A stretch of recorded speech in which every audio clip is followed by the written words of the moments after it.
Je suis prête à entendre Madame la députée de Verdun. À vous la parole. Merci, Madame la Présidente. À mon tour d'intervenir sur le principe du projet de loi 5 qui vise à accélérer l'octroi des autorisations pour des projets dits prioritaires et d'envergure nationale. À première vue, qui va vouloir s'opposer à la vertu, à cette idée d'accélérer des projets importants pour le Québec? Parce que je pense qu'on partage des fois des objectifs communs, des infrastructures qui se réalisent plus rapidement. Moi, je peux vous en parler longtemps de l'état de nos infrastructures en santé, ce que je vis dans mon comté avec l'hôpital Douglas, de nos réseaux de transport collectifs, des lignes de métro qui se font attendre, des tramways qui se font attendre, des autobus, des infrastructures en termes de mobilité durable qui n'arrivent pas, pour le développement de nos régions, etc. Mais ce qu'on a devant nous, ce n'est pas un projet d'accélération, c'est un projet de contournement. C'est un projet qui est fait pour contourner des processus, contourner des analyses, contourner des contre-pouvoirs et même contourner, dans certains cas, la voix des citoyens et citoyennes en mettant en péril nos principes d'acceptabilité sociale.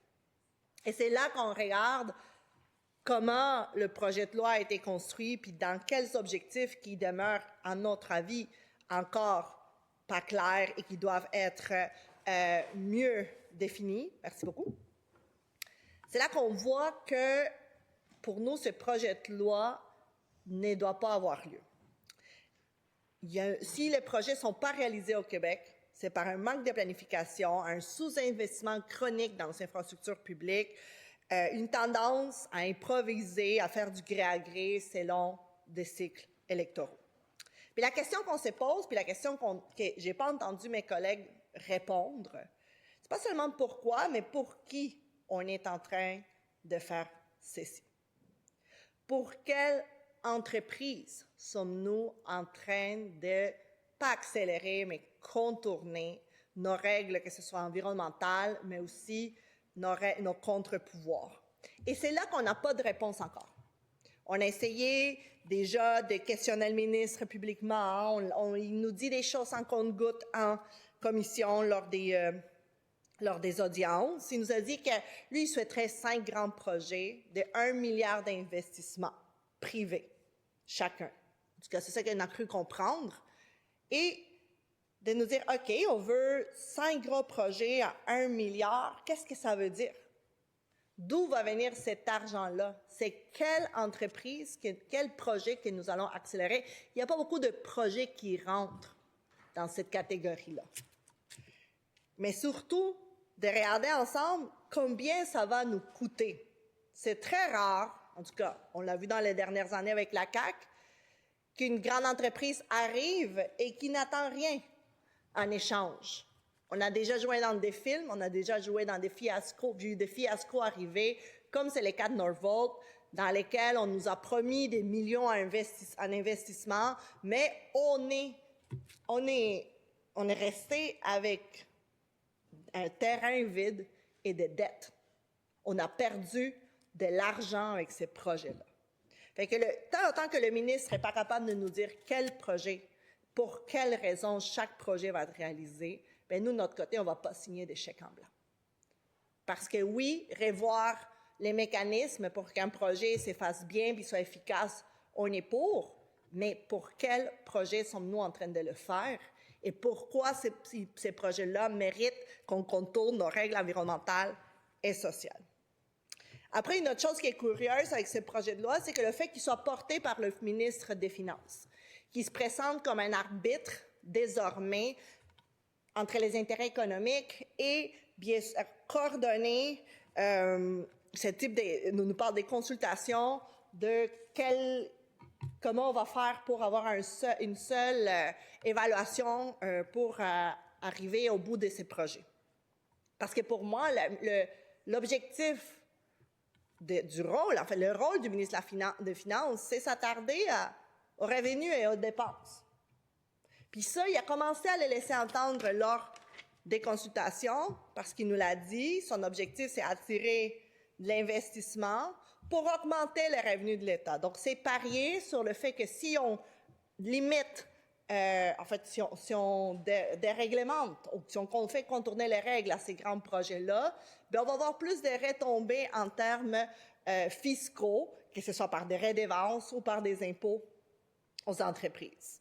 Encore une fois, il reste à démontrer si cette théorie du ruissellement va arriver jusqu'aux poches des Québécois et Québécoises. Parce qu'on ne sait pas c'est quel projet, dans quel objectif, mais surtout combien d'argent les contribuables vont mettre dans ces projets-là. Est-ce que ces projets-là vont recevoir aussi de l'argent d'Investissement Québec? Est-ce qu'ils vont être rentables de ces côtés-là? Je pense que tous les Québécois et Québécoises sont tannés de voir leurs millions être gaspillés auprès des multinationales qui n'ont pas livré de marchandises et qu'on a déjà accéléré, détourné nos règles environnementales en déroulant le tapis rouge. Chaque intervenant qui est venu nous voir nous a présenté toutes les lacunes de ces projets-là et toutes les raisons pour lesquelles je crois qu'il faut s'opposer. La première, concernant les contournements de la protection de nos territoires agricoles. Même la CPTAQ nous l'a rappelé, la protection du territoire agricole repose sur un équilibre qui est très fragile au Québec, très fragile entre les développements et la préservation. Et c'est pour ça qu'on a créé la CPTAQ et c'est pour ça qu'on a créé l'ensemble des réglementations qui vient faire cet arbitrage et introduire des mécanismes d'exception qui sont trop larges risque de rompre cet équilibre. Le projet de loi 5 vise donc à accélérer des projets en permettant au gouvernement de contourner certaines règles existantes qui sont là pour protéger notre territoire agricole. J'ai, de mon côté, salué même des initiatives qui ont été faites il n'y a même pas 2 ans, 1 an et demi, concernant la protection du territoire agricole. J'étais ici, on a collaboré, en fin de compte, d'avoir un registre des terres, de mettre fin à certaines pratiques de spéculation, mais avec ce projet de loi, au nom des grands projets, nous sommes en train de reculer en termes de protection agricole. L'UPA nous l'a dit, son inquiétude, à quel point ça vient les chercher parce qu'on a déjà vu des cas où on a multiplié les dérogations et même pour des projets jugés importants. Et là, on va créer, encore une fois, des précédents qui sont très dangereux, pour la protection du territoire agricole. Puis, c'est pas quelque chose d'abstrait, nos terres agricoles. Il faut le comprendre. Ils ont un rôle autant au niveau environnemental pour la captation de carbone, mais aussi et surtout un rôle social et économique. Elles sont une activité centrale dans l'occupation du territoire, dans le développement de nos régions, pour assurer notre sécurité alimentaire dans un contexte mondial, et je l'entendais, qui est très volatile, qui a beaucoup de concurrence.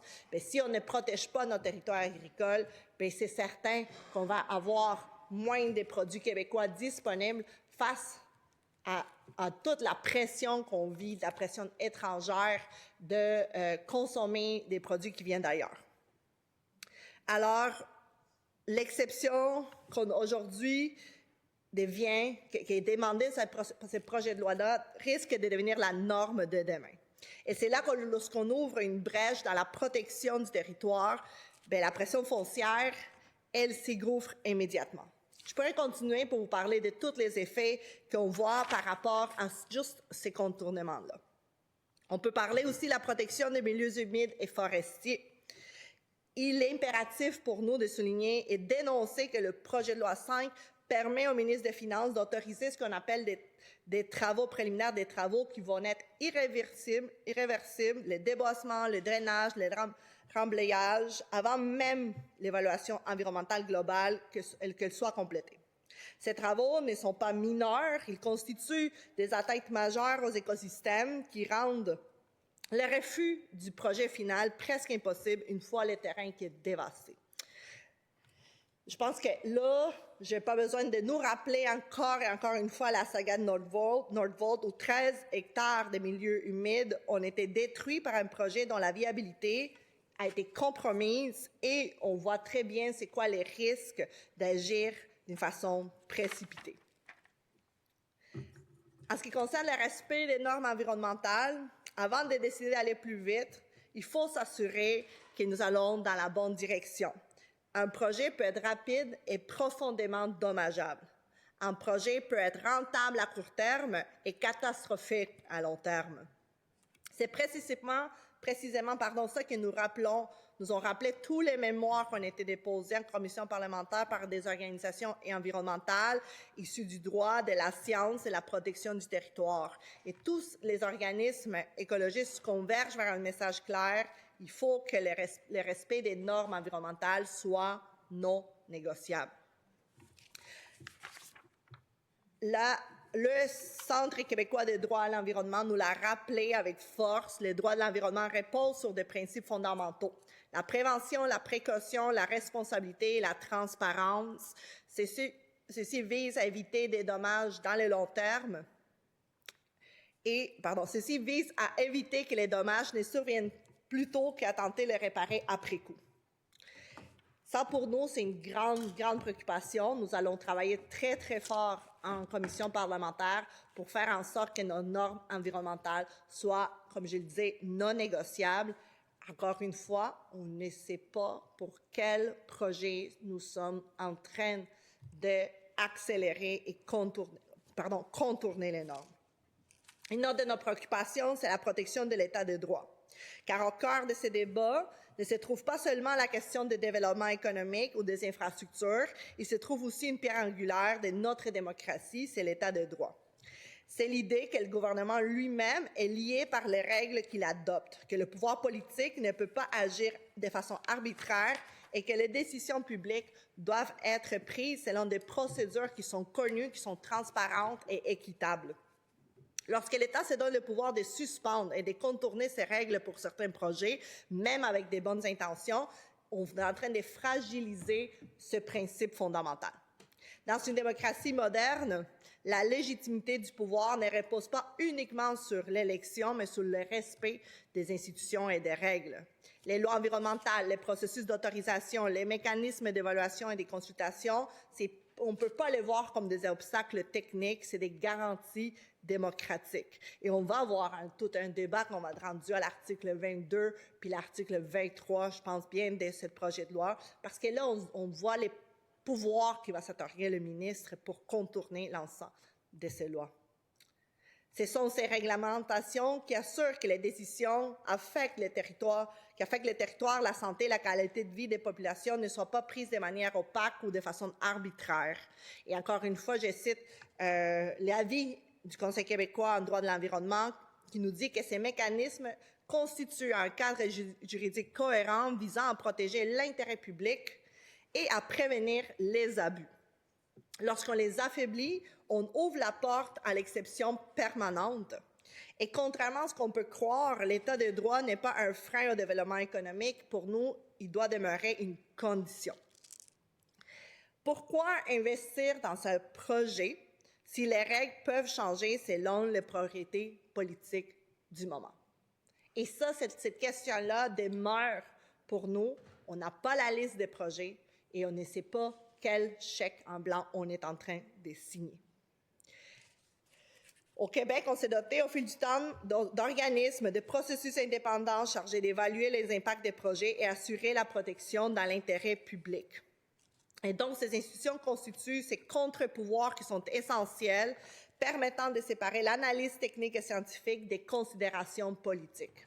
Et c'est là, Madame la Présidente, qu'on se rend compte que ce projet de loi vient justement affaiblir ces contre-pouvoirs, l'analyse environnementale, l'analyse scientifique, au nom des intérêts nationaux de projets envergure qu'on ne connaît pas encore. Tout à l'heure, j'entendais mon collègue déjà entendre parler des principes des consultations des Premières Nations. Mais le projet de loi 5, pour nous, c'est une menace puis aux droits ancestraux et une entrave au processus de réconciliation avec les Premières Nations. Parce que le projet de loi ne prévoit aucune garantie claire assurant le consentement libre, préalable et éclairé des peuples autochtones, ce qui est dans la Déclaration des droits des peuples autochtones selon les Nations unies. Sans droit de veto, le texte risque de transformer les droits constitutionnels de participation en une simple étape de procédurale que le ministre peut choisir d'ignorer s'il juge le projet stratégique. Ce qu'on voit dans l'article 4, c'est limite à prendre en compte les intérêts des communautés, alors ce qu'il faut exiger, c'est que le projet soit explicitement appuyé par les communautés. Il faut s'inquiéter du pouvoir en ce moment que le ministre des Finances va se donner d'autoriser des travaux irréversibles sur des terres faisant l'objet de revendications ou d'usages ancestraux. L'autorisation des travaux avant la consultation réelle crée un fait accompli qui mine la confiance des communautés et rend toute négociation ultérieure inutile si le territoire est déjà altéré. En plus, la possibilité pour le gouvernement de réserver des terres d'État pour des méga-projets qui pourraient geler des territoires vitaux pour les activités des chasses, pêches, des peuples autochtones sans leur accord préalable. Dans un autre ordre d'idées, la centralisation des décisions territoriales entre les mains d'un ministère à vocation purement économique, pour nous, est aussi problématique. Le ministère des Finances n'a pas l'expérience, ni la mission, en fait, pour évaluer des impacts culturels ou sociaux profonds du développement sur le mode de vie autochtone. Malheureusement, cette structure risque de soumettre le processus d'examen à des pressions politiques externes, sacrifiant les droits ancestraux au nom seulement des projets dits d'envergure prioritaire ou d'envergure nationale. Il y a aussi des enjeux concernant l'incertitude et de la teneur des projets. Contrairement aux lois d'accélération précédentes, puis ça, je nous le rappelle, il y a quand même eu une loi pour accélérer des projets d'infrastructure.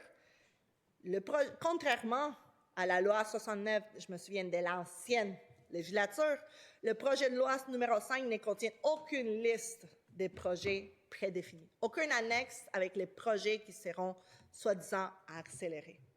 Je vais juste rappeler qu'il y a eu tout un débat sur l'accélération d'infrastructures pendant la pandémie. Il y avait une liste de ces projets-là.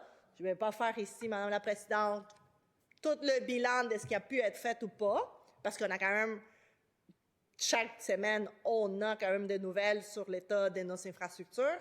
Puis je me permets quand même d'en parler. Dans cette liste-là, il y avait l'école, la 3e école à l'île des Sœurs, et dont on attend toujours le projet. Alors, ça ne veut pas dire non plus que la CAQ nous avait vendu des projets d'accélération d'infrastructures avec une liste, mais ces projets-là ne sont jamais été réalisés. Mais là, revenons au projet de loi numéro 5. On n'a même pas de liste. On ne sait pas encore de quoi qu'on parle. Comment le gouvernement peut-il demander à l'Assemblée nationale d'approuver un régime d'exemption sans dire précisément qu'est-ce qu'on va faire avec ça?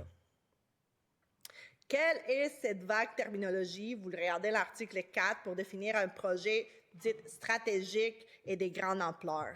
On envoie des termes comme intérêt collectif, comme stratégique, mise en œuvre réussie, et qui sont nulle part définis dans le projet de loi. Les critères énumérés sont purement facultatifs. Le gouvernement peut les considérer, ce qui permet aussi une sélection arbitraire au gré de la volonté politique du moment.